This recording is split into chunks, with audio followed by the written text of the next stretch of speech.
অংশ এখনো বাকি আছে, যেগুলো আমরা পর্যায়ক্রমে অনুমোদনের প্রক্রিয়াধীন আছে। আমাদের যে সমস্ত ক্লায়েন্টরা 2004 থেকে আমাদের সাথে অংশগ্রহণ করেছে আমাদের স্বদেশ পরিবারে, তারা অত্যন্ত আস্থা এবং বিশ্বাসের সহিত আমাদের দিয়েছিল। তখন আমাদের প্রকল্পটা ওইভাবে দৃশ্যমান ছিল না। আমাদের সেই সমস্ত সম্মানিত গ্রাহকবৃন্দদেরও আমি শুভেচ্ছা অভিনন্দন এবং কৃতজ্ঞতা জানাই। বিভিন্ন পরিক্রমায় সুবিধা অসুবিধা সরকারের বিভিন্ন নীতিমালার কারণে, যেরকম ধরেন 2004 সালে যখন আমরা স্টার্ট করি, তখন সত্যিকার অর্থে হাউজিং নীতিমালা ছিল। জাস্ট আপনার বাড়ির মতো একটি হাউজিং প্রকল্প অনুমোদন নিলেই আমরা মানুষকে প্লট দিতে পারতাম। সেই জায়গায় আমাদের মাঠ টাট ইত্যাদির জন্য 5 to 7% বা ম্যাক্সিমাম 10% জমি আমাদের ছাড়তে হতো। কিন্তু 2006 সালে এসে যখন হাউজিং নীতিমালা হলো, সেই হাউজিং নীতিমালা হওয়ার কারণে আমাদের প্রকল্পে আমাদের প্রায় 35 থেকে 30% জমি ছেড়ে দিতে হয় এবং আমাদের বিভিন্ন সংস্থা থেকে প্রায় 13টা সংস্থা থেকে ক্লিয়ারেন্স দিতে হয়। পরিবেশ, রোডস এন্ড হাইওয়ে, ট্রাফিক বিভাগ, ইলেকট্রিসিটি, বিভিন্নভাবে জটিল একটা অবস্থার মধ্যে আমরা পড়ে যাওয়ার কারণে আমরা, যেহেতু রাজনীতির সাথে আমরা সম্পৃক্ত এবং স্থানীয়ভাবে আমরা এটা করছি, আমরা অন্যান্য যে হাউজিং কোম্পানির মতো করতে পারি না। আমরা আইন মেনে চলার চেষ্টা করেছি। সেই সমস্ত সংস্থার পারমিশন নিয়ে 30 থেকে 35% জমি ছেড়ে দিয়ে রাস্তাঘাটগুলি বড় করে আমরা আবার সেটা শুরু করি। তারপরে আপনারা দেখেন আসলো আবার ড্যাবের কারণে আমাদের যে রাস্তাটা ছিল, আমাদের ক্লায়েন্টরা দেখেছে 80 ফিট, সেই রাস্তাটা করে দেওয়া হলো 200 ফিট। যে লেকটা ছিল বাস্তবিক এখানে একটা হালত, যে আমাদের চেয়ারম্যান সাহেবরা আছে জানেন, এখানে একটা বোয়ালিয়া খাল, যেটা আমাদের সানবেলি সরালি সব। মূলত এই খালটা ছিল 25-30 ফিট, কিন্তু আমরা হাউজিং যখন করি তখন এটা আমরা 30 ফিট করবো বলে অঙ্গীকারবদ্ধ ছিলাম। পরবর্তী পর্যায়ে ড্যাব এসে এটাকে 150 ফিট করা হবে এবং কিছু জলাশয় ডিক্লারেশন করে দেওয়া হবে, যেটার এফেক্ট আমরা হয়েছি প্রায় আমাদের 150 বিঘার মতো একটি সানবেলিতে একটা জলাশয় ডিক্লেয়ার করা হলো ড্যাব থেকে। সেসব কারণে আমরা অনেক ক্ষতিগ্রস্ত হয়েছি হাউজিং বোর্ড থেকে। কিন্তু যারা আমাদের ক্লায়েন্ট ছিল, যারা বিশ্বাসে করে আমাদেরকে এই আস্থার সাথে এটা দিয়েছে, তাদেরকে আমরা সর্বাত্মক চেষ্টা করেছি। তার মধ্যে স্বর্ণালীতে আমরা অ্যাটলিস্ট আমাদের পুরনো এবং নতুন ক্লায়েন্ট মিলিয়ে আমরা প্রায় 95% লোককে সেখানে বুঝিয়ে দিতে পেরেছি। সানবিলিতে আমাদের একটু বেশি সমস্যা হয়েছে, সেই সমস্ত কারণে সেখানে কিছু ক্লায়েন্ট আমাদের এখনো বাকি আছে। আমরা আশা করি জুন জুলাই থেকে আমরা শুরু করব এসব ট্যাব এবং হাউজিং নীতিমালা মেনে করতে, যে আমরা ক্ষতিগ্রস্ত হলেও আমাদের ক্লায়েন্টদের আমরা ক্ষতিগ্রস্ত করতে চাই নাই, করি নাই ইনশাআল্লাহ।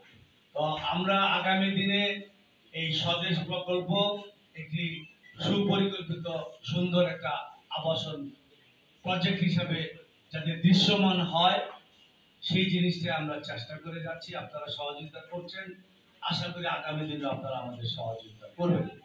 তা আমরা একটা পরিকল্পিত আবাসন প্রকল্প করতে গেলে সরকারি অ্যাকাউন্ট করলেও সমস্যা হয়, আর আমরা ব্যক্তি উদ্যোগে করি, সেই জায়গায় হয়তো কিছু সমস্যা হয়। আপনারা সহযোগিতা করেন, আমরা চেষ্টা করি মানুষের বুঝতে অসুবিধা। এই যে হাউজিং নীতিমালার কারণে একটা জিনিস সুবিধা হয়েছে, যে লোকটা জমি আমাদের কাছে বিক্রি করতে চায় না, সেই লোকটাকে কিন্তু আমরা এখানে প্রোভাইড করতে পারি। কিভাবে? Sharing system. গভর্নমেন্ট হাউজিং নীতিমালাতে বলেছে যে যে লোকটা জমি দিতে চায় না, তার কাছ থেকে আমরা জোর করে জমি নিতে পারবো, আপনি তাকে শেয়ারিং সিস্টেমে দিবেন। যাদের বাড়ি ঘর পড়ে তাদেরকে দিতে হয় 50%, আর যাদের বাড়ি ঘর পড়ে না তাদেরকে দিতে হয় 1/3। হাউজিং নীতিমালার মধ্যে আছে। আর যাদেরকে আমরা একান্তভাবে প্লট দিতে পারবো না, তাদেরকে আমরা 10% বেশি টাকা দিয়ে ফেরত দিতে পারি। কিন্তু আমরা অনেক লোককে ফেরত দিয়েছি, তার চেয়ে অনেক অনেক গুণ বেশি, 300 গুণ বেশি দিয়ে আমরা অনেককে ফেরত দিয়েছি। যাই হোক, আমরা কারো ক্ষতিগ্রস্ত করে করতে চাই না। কেউ যদি পরিকল্পিতভাবে তার বিশ্বাস সেখানে বাড়ি করে থাকবে, হাউজিং নীতিমালা প্লাস আমরা নিজেরাও চিন্তা করি, তাকে আমরা শেয়ারিং সিস্টেমের মধ্যে আনতে চাই। এবং যারা বিক্রি করতেছে সেখানেও যেহেতু সময়ের কালের বিবর্তনে দাম বৃদ্ধি পেয়েছে, সেখানেও আমরা কনসিডারেশন করছি। আমরা চেষ্টা করি যাতে মানুষকে চূড়ান্তভাবে কেউ ক্ষতিগ্রস্ত করে না। তো আমরা 10% অ্যাকাউন্টও করতে পারি, যে অংশটুকু আমাদের হাউজিং এর অ্যাপ্রুভালের মধ্যে আছে। কেউ যদি একান্তই ভাবে দিতে না পারে, আমরা 100 বিঘা জমি যদি আমরা অ্যাপ্রুভাল পাই, আমরা 10 বিঘা জমি অ্যাকাউন্ট করতে পারি। সেটা আমরা করি না, করতে চাই না, করবো না ইনশাআল্লাহ। আমরা আলোচনার মাধ্যমে সমাধান করতে চাই, কারোর সাথে বিতর্কে জড়াতে চাই না।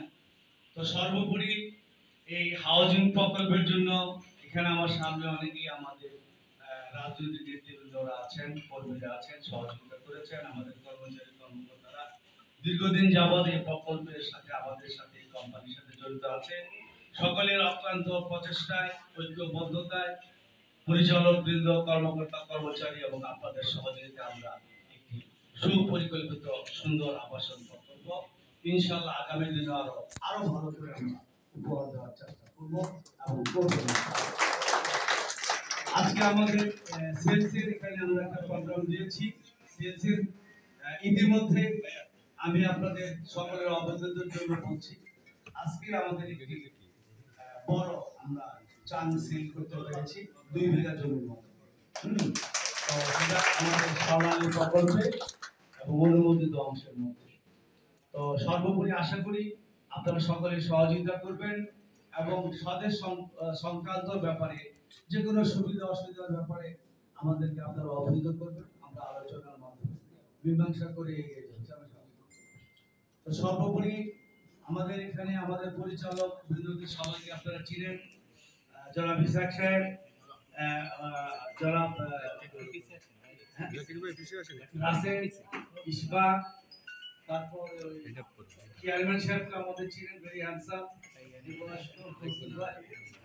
রেসা এবং অনন্ত, রেসা সবাই, এবং এখানে চেয়ারম্যান সাহেব আছেন, জনাব আতাউর রহমান চেয়ারম্যান, জনাব আলী হোসেন চেয়ারম্যান, জনাব বাবুল চেয়ারম্যান, শামসু সহ এই চেয়ারম্যান সাহেবরা অনেক সহযোগিতা আমাদের করেছে। সত্যিকার অর্থে আলী হোসেন ভাই আমাদের এখানে আছেন। প্রথম যখন আমরা সানমেল স্টার্ট করি, প্রথম সাইনবোর্ডটা এই আলী হোসেন চেয়ারম্যানের জমির উপরে আমরা করেছিলাম, তখন আমাদের কয়েকটা ছিল না। সত্যিকার তো অনেকে আপনারা অবদান রেখেছেন, মাহমুদ ভাই এবং তাজুল চেয়ারম্যান সাহেব বলে গেছে, তারাও আমাদের এই প্রকল্প করার ব্যাপারে অনেক সহযোগিতা করেছে। স্থানীয়ভাবে অনেক বাধার সম্মুখীন হয়েছে, এখনো অনেকে অনেকভাবে ভুল তথ্য দিয়ে মিসগাইড করতে চায়। সেই ব্যাপারে আপনারা যে কথাটা আমি বললাম যে আমরা কাউকে চূড়ান্তভাবে কোনোভাবে চাই না।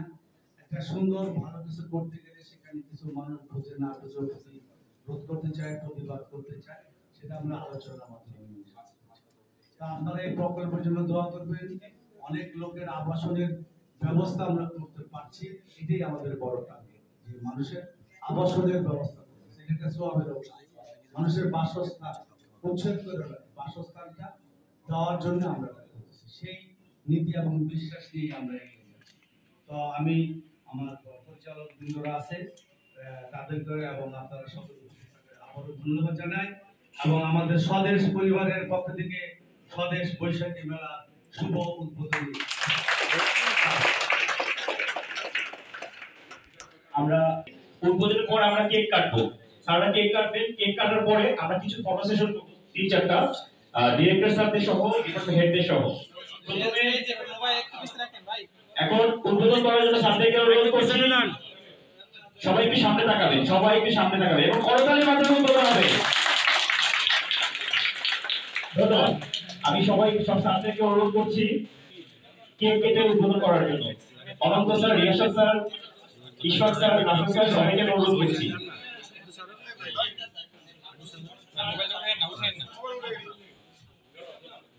বিসমিল্লাহির রহমানির রহিম।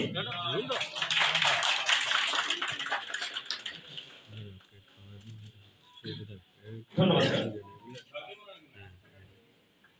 কেক ছাড়াও বৈশাখী খাবারের আয়োজন আছে, দিন ভাই একটু খান। হ্যাঁ, সবাই খাবেন। আমাদের মাঝে আরেকজন আমাদের সিনিয়র নেতা জনাব সাইফুল সাহেব আছেন, উনি সেন্টার উপজেলা সভাপতি। সকলকে উপস্থিত থাকার জন্য ধন্যবাদ। ধন্যবাদ স্যার। আমরা তিন চারটা ছবি নিব স্যার।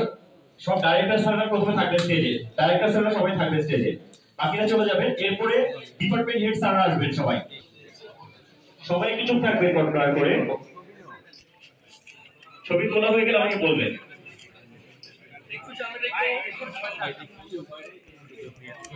স্যার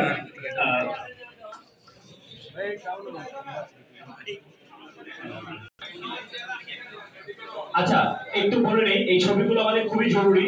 সবাইকে আসে কিনা কোনো কাটা বা কোনো কিছু একটু দেখে নেবেন সবাই।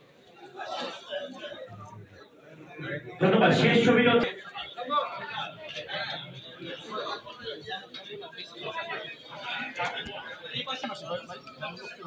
আচ্ছা, এখন এখন হচ্ছে অ্যাডমিনিস্ট্রেশন ডিপার্টমেন্ট চলে যান। Administration department, administration department.